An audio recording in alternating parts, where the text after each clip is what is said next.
First opening the books, a second family's income package, including tax cuts, could be on the cards under a national government, but not for another 3 years. The government today opened the books ahead of the election, revealing a one-off $2 billion boost to the surplus this year. That's prompted Labor to say it can afford not to put up income tax, particularly those top rates, if it becomes government.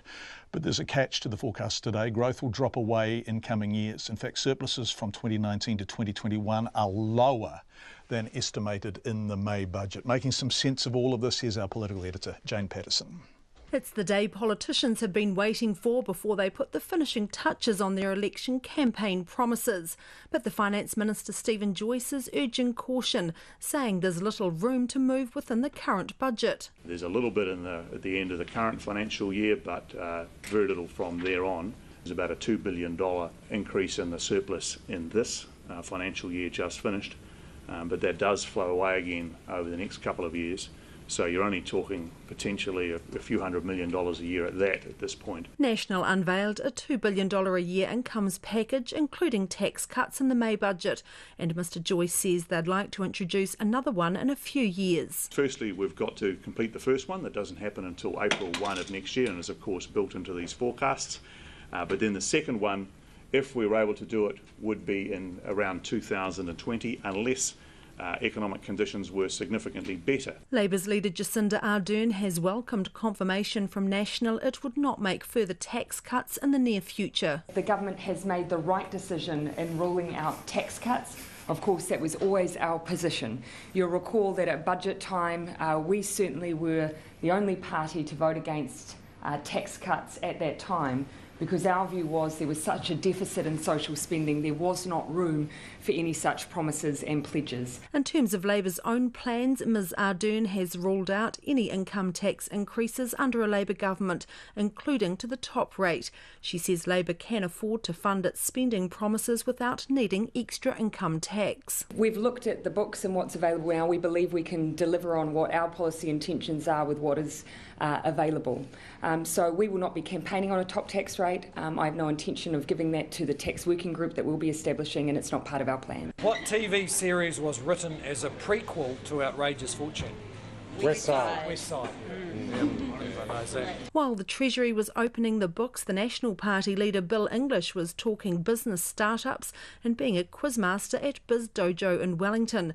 Speaking to reporters afterwards, he said the pre-election update shows the economy is in good shape.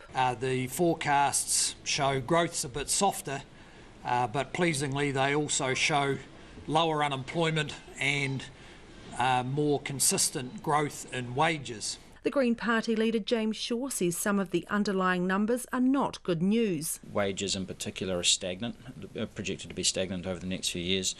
Productivity, still really stagnant. While GDP is growing, actually GDP per capita is declining.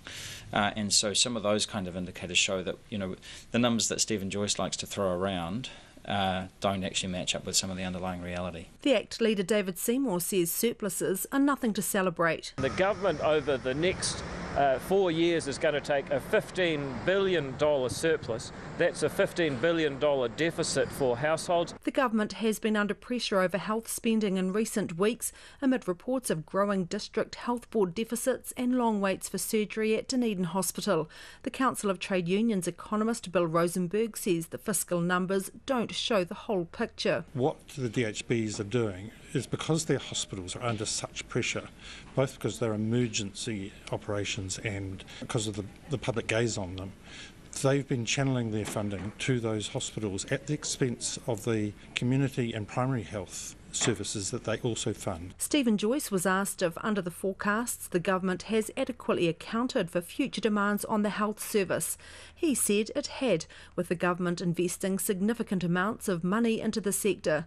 Mr Joyce says the Canterbury DHB deficit, for example, could be fixed by changing some accounting measures, citing a recent PwC report. Most of particularly Canterbury DHB's issues are non-cash. And they make some suggestions which are, a number of which are in the area of what you call accounting adjustments, that would solve a fair bit of that pressure. The pre-election update also shows economic growth will not be as strong as predicted in May. However, there has been an improvement in expected debt levels in the next 4 years, with net core Crown debt expected to come down a lot more quickly, dropping below 20% of GDP by 2021. From Parliament for Checkpoint, Jane Patterson.